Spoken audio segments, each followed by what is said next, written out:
Hello everyone, আসসালামু আলাইকুম। কেমন আছেন সবাই? আশা করছি আপনারা সবাই ভালো আছেন।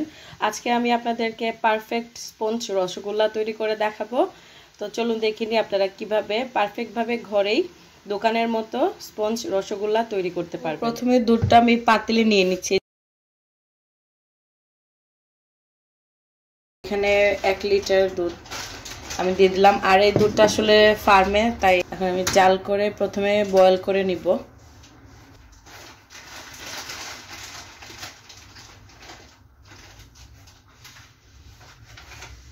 এখানে আমি নিয়েছি লেবুর রস।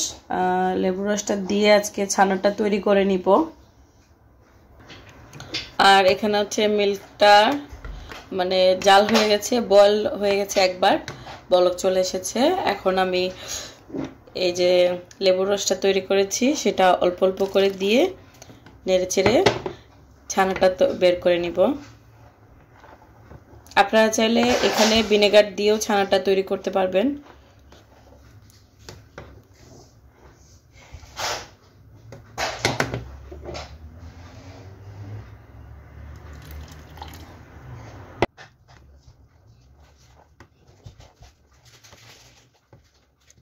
এই যে ছানাটা তৈরি হওয়া শুরু হয়ে গেছে।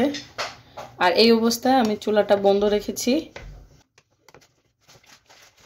আর লেবু রসের প্রয়োজন হবে না। আমি 3 থেকে 4 টেবিল চামচের মতো লেবু রস দিয়েছি।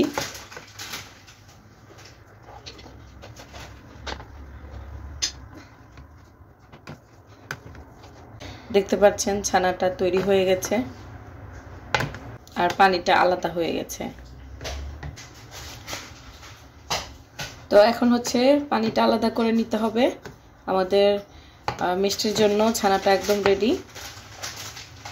পানিটা ছেঁকে নিচ্ছি।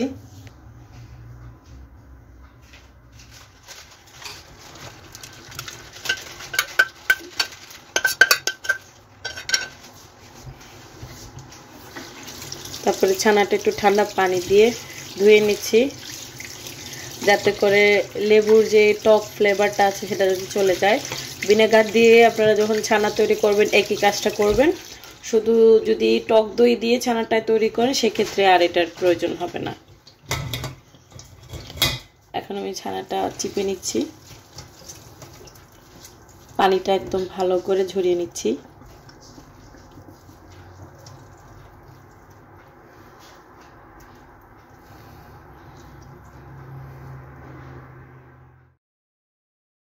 তো ছানাটা প্লেটে নিয়ে নিলাম, বের করে নিচ্ছি।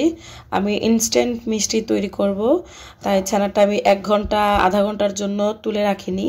ভালো করে পানি চিপে ছানাটা নিয়ে এসেছি। তো এখানে দেখতে পাচ্ছেন একটা সফট ছানা তৈরি হয়েছে।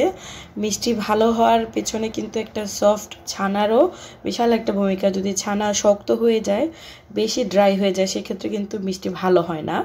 তো এই টিপসগুলো আপনাদের সাথে শেয়ার করা আসলে। তো আমি এরকম একটু সফট ছানা দিয়ে মিষ্টি তৈরি করি। তো ছানা এখন ভালো করে ভেঙে একটু সময় নিয়ে 2-3 মিনিট ধরে একটু মথে নিতে হবে।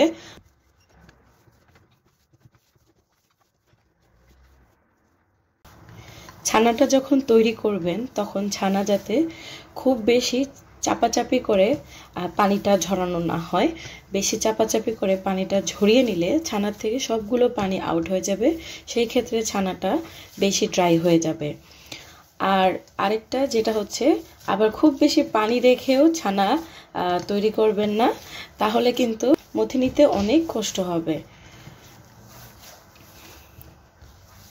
আমরা অনেকেই ছানা তৈরি করার সময় একদম চেপে চেপে করি যাতে কাপড় থেকে তো ছানাগুলা বের হয়ে আসে। ওই অবস্থায় চাপাচাপি করে ছানা তৈরি করা যাবে না। আমি যেভাবে ছানাটা তৈরি করেছি সেভাবে যদি আপনারা ছানাটা তৈরি করেন, যখন মথে নেবেন তখনই আপনারা এর ডিফারেন্সটা বুঝতে পারবেন কতটুকু সফট হয় এই ছানাগুলা। বেশি চাপাচাপি করে একদম ড্রাই করে ছানা তৈরি করলে সেই ক্ষেত্রে বেশিরভাগই দানা দানা হয়ে যায়, এরকম সফট হয় না। যত ভালো ছানা হবে তত ভালোই আপনার মিষ্টি তৈরি হবে। আর ছানাটা যখন মথে নেবেন তখন দেখবেন একদম সফট, আপনার হাতে লেগে লেগে সফটভাবেই ছানাটা আপনি তৈরি করতে পারছেন। আমি 8 থেকে 10 মিনিট এভাবেই ছানাটার মধ্যে নিব, তারপরে মিষ্টির জন্য ইনশাল্লাহ ছানাটা তৈরি হয়ে যাবে। আর স্পঞ্জ মিষ্টি তৈরিতে কোনো প্রকার আটা চিনির কোনো কিছুরই প্রয়োজন হয় না, জাস্ট ছানাটাকে ভালো করে মথে নিতে হয়। দেখে আশা করি আপনারা বুঝতে পারছেন ছানাটা কতটুকু সফট, তুলতুলে নরম হয়েছে, একদম পারফেক্ট হয়েছে আজকের মিষ্টি তৈরি করার জন্য।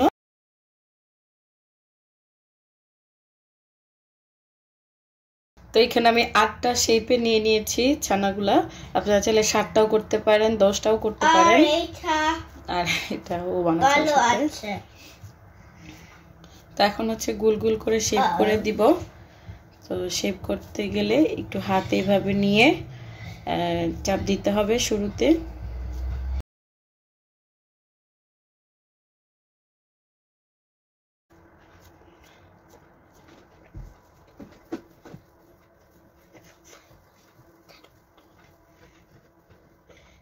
দুই হাতে নিয়ে এভাবে হালকা করে একটু জাস্ট বল শেপ দিয়ে দিতে হবে।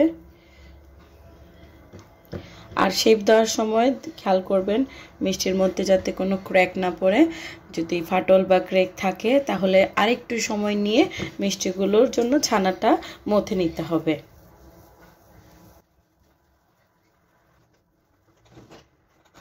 আপনারা চাইলে এইভাবে প্লেটের মধ্যে রেখেও কিন্তু শেপ দিতে পারেন। আমি আমার আরেকটা মিষ্টির রেসিপিতে আপনাদেরকে দেখিয়েছিলাম যে এভাবে প্লেটের মধ্যে নিয়েও কিন্তু সুন্দর শেপ দেওয়া যায়, কোনো ফাটল থাকে না এবং এটা দেখতেও কিন্তু অসম্ভব সুন্দর লাগে। আশা করি আপনারা দেখে বুঝতে পারছেন।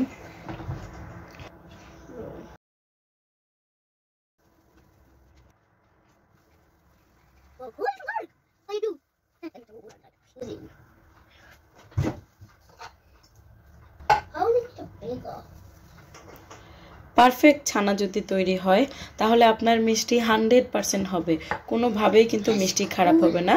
আর যদি কোনো কারণে ছানার মধ্যে কোনো প্রবলেম হয়ে থাকে সেই ক্ষেত্রে আপনার মিষ্টিতেও প্রবলেম হতে পারে। তো ছানা তৈরি করার সময় অবশ্যই একটু খেয়াল রাখবেন যাতে ছানাটা ভালোভাবে তৈরি হয়, অতিরিক্তভাবে যাতে ড্রাই না হয় বা অতিরিক্ত পানি না থাকে ছানার মধ্যে। যত ভালো ছানা হবে মিষ্টির শেপটাও কিন্তু তত সুন্দরভাবে আসবে।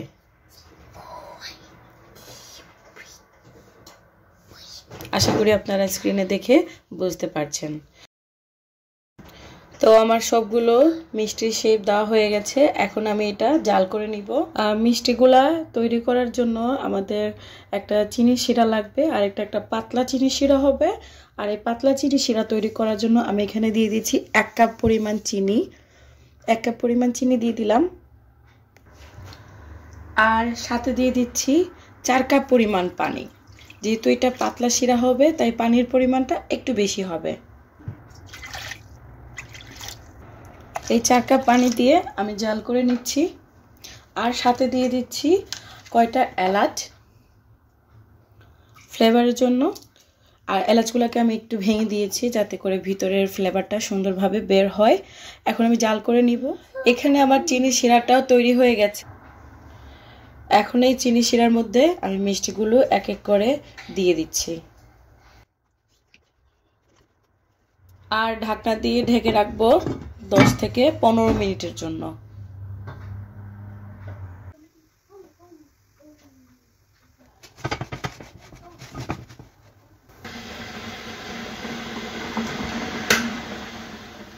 মিষ্টিগুলো ভিতরে যতটুকু বোঝা যাচ্ছে ফুলে কিন্তু ডাবলের মানে 3 ডাবল হয়ে গেছে।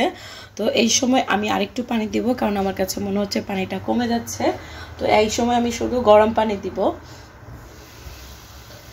সরিয়ে আপনাদের দেখাচ্ছি, দেখে নিশ্চয়ই আপনারা বুঝতে পারছেন। তো আমি এখানে আরো 1 কাপ পরিমাণ পানি দিয়ে দিলাম, দিয়ে আবারও ঢাকনা দিয়ে ঢেকে রাখবো। মিষ্টিটা যত সময় ঢাকনা দিয়ে আমরা জাল করব তত সময় আমরা ঢাকনা তো তুলব না, তার মধ্যে হচ্ছে যে কাজটা করতে হবে একটু এইভাবে পাতিলটা বা কড়াইটা নেড়ে চেড়ে দিতে হবে। আর মিষ্টি যখন আপনারা জাল করবেন তখন চেষ্টা করবেন গোল আকৃতির কড়াই নিতে। চ্যাপ্টা আকৃতির কড়াই নিলে কিন্তু মিষ্টিটা অনেক সময় চ্যাপ্টা হয়ে যায়। তো অনেকেরও কমপ্লেইন থাকে যে মিষ্টি কেন চ্যাপ্টা হয়ে যায়, বা ছোট পাত্রে যদি আপনারা মিষ্টিটা তৈরি করেন ছোট পাতিলে, সেই ক্ষেত্রে কিন্তু মিষ্টিটা চ্যাপ্টা হয়ে যাবে, কারণ এই মিষ্টিগুলো কিন্তু ফুলে একদম 3 ডাবলের মতো হয়ে যায়। তো সেই ক্ষেত্রে আপনাকে একটু বড় সাইজের পাতিল বা কড়াই নিতে হবে আর রাউন্ড শেপের নিতে হবে। তো দেখতে পাচ্ছেন আমাদের মিষ্টিটা প্রায় হয়ে যাচ্ছে, অনেক অনেক বাবল এসেছে। তো আমি আরো 2 মিনিট এভাবে রাখবো, রেখে তারপরে হচ্ছে চুলাটা বন্ধ করে দিব। 15 মিনিট হয়ে গেছে, আমি একটু ঢাকনাটা সরিয়ে আপনাদেরকে দেখাচ্ছি মিষ্টির কি অবস্থা, দেখে নিশ্চয়ই বুঝতে পারছেন।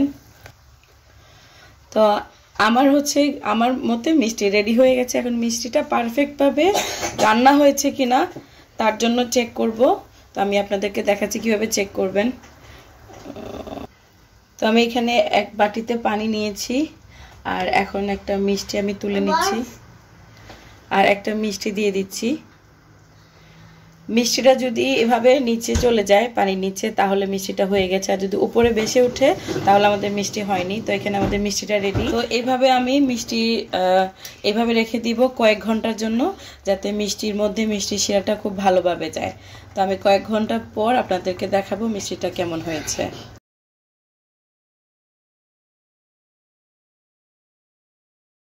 তো কয়েক ঘন্টা পর মিষ্টিটা আমি ফ্রিজে রেখে দিয়েছিলাম, আর এই হচ্ছে মিষ্টির অবস্থা।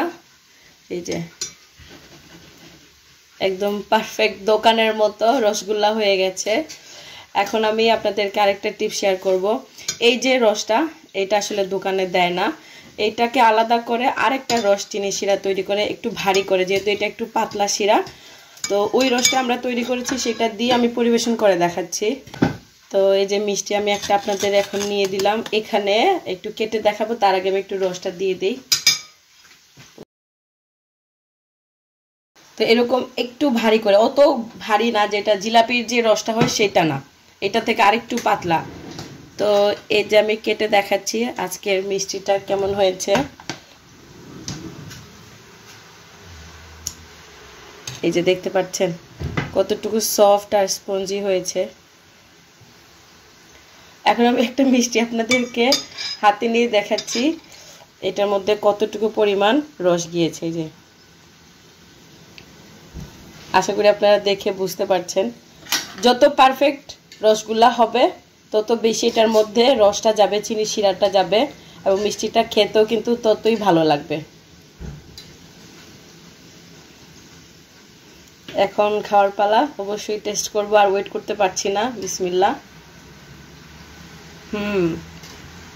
এই যে রসগোল্লা সব রেডি। আশা করছি আমার আজকের রেসিপি আপনাদের অনেকের কাছে পছন্দ লাগবে। যদি লেগে থাকে অবশ্যই আমার চ্যানেলটি সাবস্ক্রাইব করবেন, লাইক করবেন, কমেন্ট করবেন, আর বেশি বেশি করে শেয়ার করবেন।